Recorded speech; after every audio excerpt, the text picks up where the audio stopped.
Aloha! We are Raphy and Sara Feolino, and we are relationship coaches as well as the founders to Journey to Marriage. And in today's video, we're going to be sharing with you folks the 4 relationship hacks for you to enter into your Jesus-centered marriage with confidence. So just recently, we hosted the first virtual conference for couples preparing for marriage called the Catholic Engage Summit. And it was such a blast because we were gathering a lot of couples who were wanting to be intentional about their relationship before marriage. And what we did is we interviewed a bunch of speakers and couples that have created the marriages that we desired. They lived out holy and thriving marriages, and we wanted to see, like, what are their secrets, what are their habits, what are the virtues that they were creating in their relationship in order them to create this type of marriage that is just so inspiring. And one of the questions that we asked them was this: do you believe that pre-Cana is enough to prepare couples for a lifelong marriage? And all of them said no. So the real question is this: how can we be more intentional in our relationship before the wedding day so that we can enter into our Christ-centered marriage that doesn't just survive, but thrives?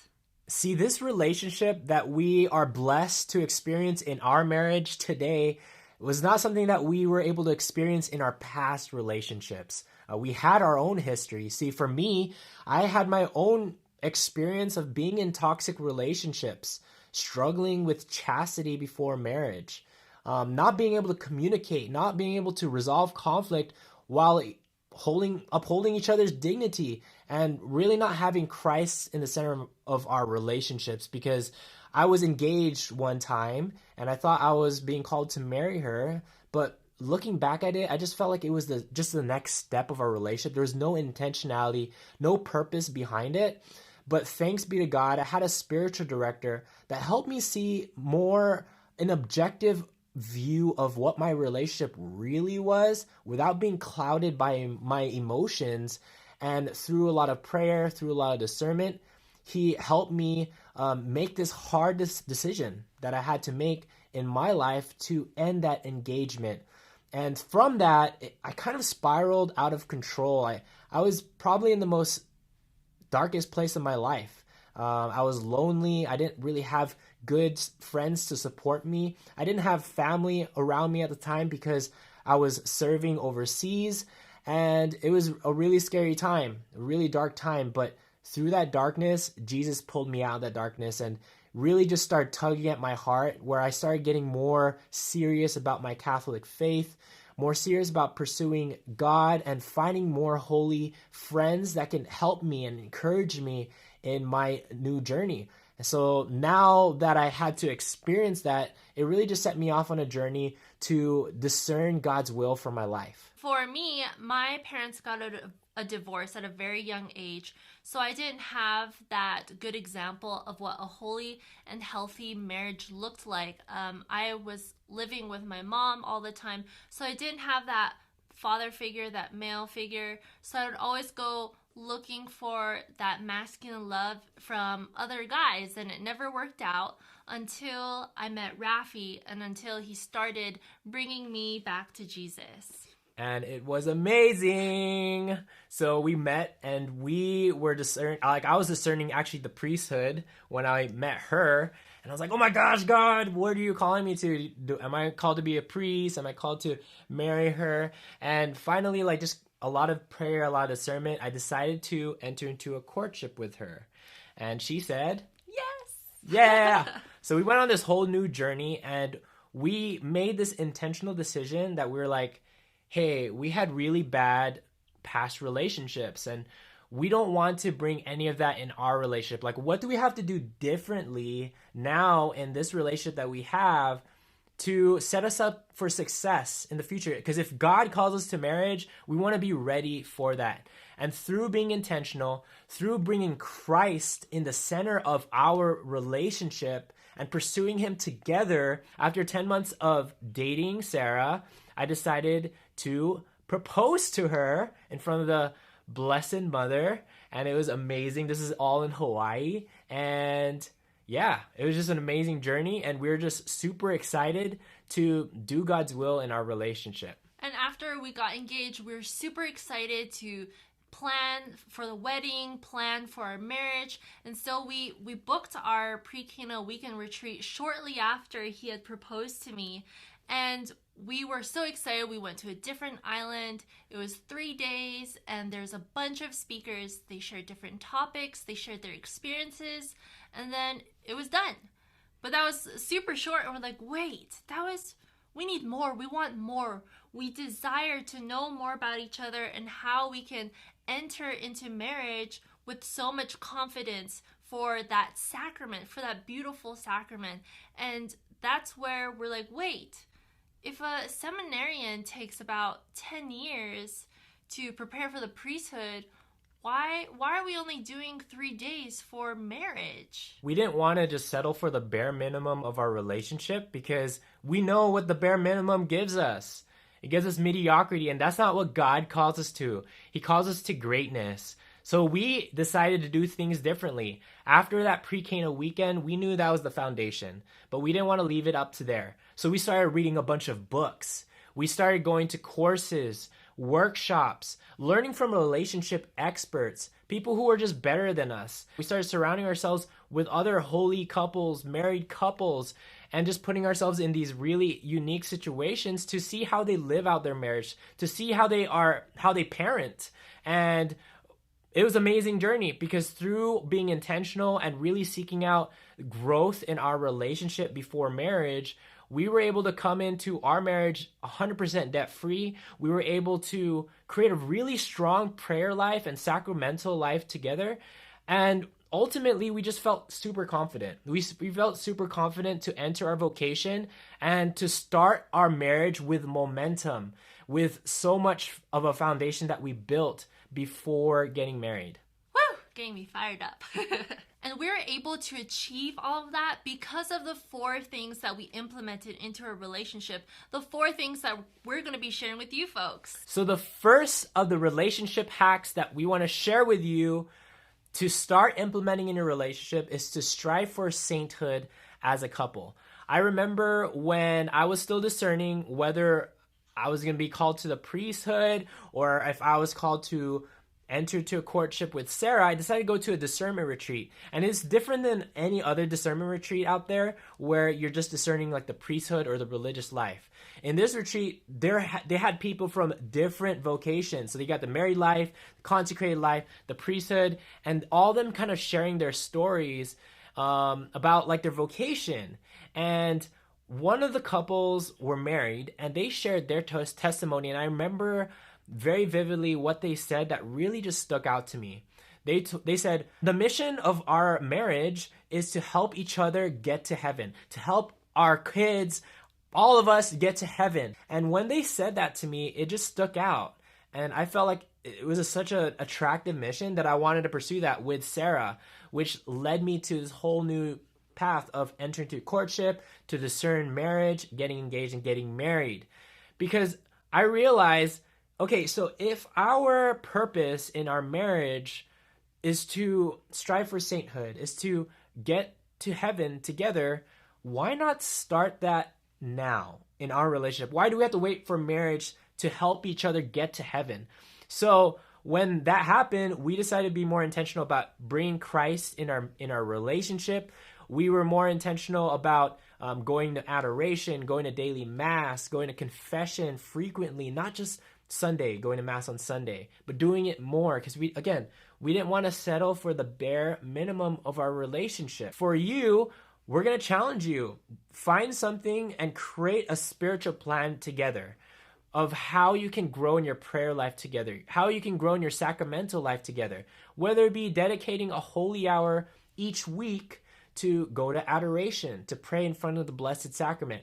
But I know we're in very uncertain times with the pandemic. However, there could be other ways that you can enrich your prayer life. Another thing that we did was we designated a time every single day that we prayed for our relationship. So 8:00 p.m., we have an alarm that actually still sets off in our phones that reminds us hey, let us pray for our relationship. Let's pray for God to help us to be better partners for each other, for our daughter, and for God. And it's just been a game changer of of helping and making sure we prioritize our spiritual life. The second relationship hack is to read books and take courses to help you grow in the different areas of your relationship. This is something really important that we did when we were courting, especially for finances, because I wasn't strong in that area at all. And I was just like, you can take care of that. That'll be the husband thing. And he's like, no way, this is something we have to learn together. Like, what if I die? And I'm like, oh yeah, well, that's true. So true. So that's something that he helped me get more comfortable in and learn so that I could go into our marriage confidently in finances. And so that also helped us get out of debt. It helped me get out of debt. It helped him get out of debt. We're able to pay for our wedding in cash as well as our honeymoon. And now in our marriage, we don't fight about money. And that's one of the top reasons why people get divorced. So making sure we had that on lock was super powerful for us. So the third relationship hack is to level up your circle of influence. This is really powerful because I learned this from one of my mentors that I looked up to. He had an amazing marriage. He had an amazing family, amazing career, really transforming lives all over the world. And I wanted to do that early in my life. And I sat down with him and I wanted to figure out, like, what was he doing? Like, how can I replicate that in my life? And one of the advice that he said to me that stuck to me throughout my whole life was this: you are the average of the 5 people that you surround yourself with the most. And that really just changed my life. And that allowed me to start being more intentional about who am I going to be spending more time with? What type of friends should I be surrounding myself with to help me get to the next level of my life? And when I met Sara, I was like, how can we implement that in our relationship? If we were called to marriage and we want to become a holy couple, it just stuck out. I was like, so that means we have to surround ourselves with holy couples if we want to be a holy couple. And that changed our life because we started becoming more intentional about surrounding ourselves with holier couples while we were engaged, while we were dating, and really taking them out for lunch, for dinner, and picking their brain, like figuring out what they're doing that works, that didn't work. And we were being intentional about, like, how can we implement that in our relationship right now? We don't have to wait for marriage to start implementing the healthy things that they have in their marriage. So we're going to challenge you to level up your circle of influence. First, analyze, like, who are the 5 people that you surround yourself with the most? And are those 5 people going to help you get where you want to be? Are they going to help you grow in holiness? Are they going to help you create a healthy relationship? If not, you don't have to burn the bridge, but you need to find other people that can help and challenge you and support you in your mission to grow in your relationship. Find a community. You could find a young adult community in your area, in your diocese, to start surrounding yourself with couples who are intentional about their faith, and it's a game changer. And the fourth hack that you guys are going to want to do is to ask the hard questions right now and invite God into the conversation. And this was a blessing in our courtship, and that's how we're able to discern the married life so quickly, because we asked the hard questions, we had the difficult conversations, and we always brought God into the conversation. We prayed before we had a hard subject to talk about, and we prayed after, thanking Him for the conversation. And one of those hard talks was about pornography, and asking each other so early on in our relationship, it was kind of uncomfortable. And even though pornography is an awkward topic to talk about with your partner, it's super important. And our conversation was really fruitful because we're able to open up more, be vulnerable, especially with a topic like that could definitely harm your relationship.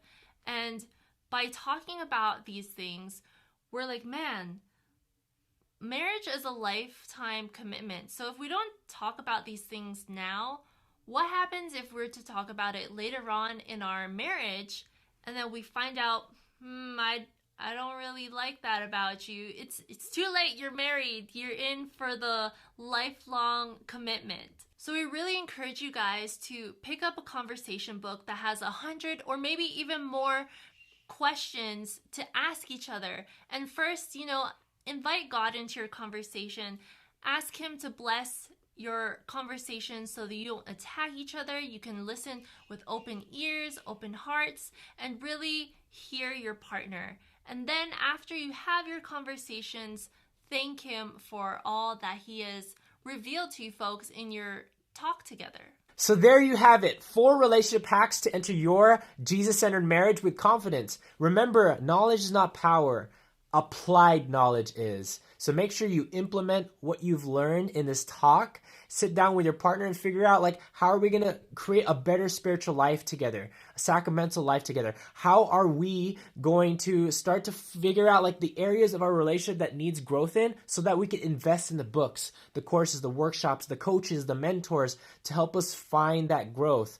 How are we going to start leveling up our circle of influence, really surrounding ourselves with good, holy couples, individuals, people who are on the same path as we are on so that they could challenge us and support us? And lastly, how are we going to have more deep and intimate conversations, the hard conversations, so that we could grow in intimacy, so that we could know each other more on a deeper level, and make sure you have God in that conversation. So speaking of the 4th relationship hack of asking the hard questions before entering marriage, we wanted to give you this free gift for investing your time to watch our talk.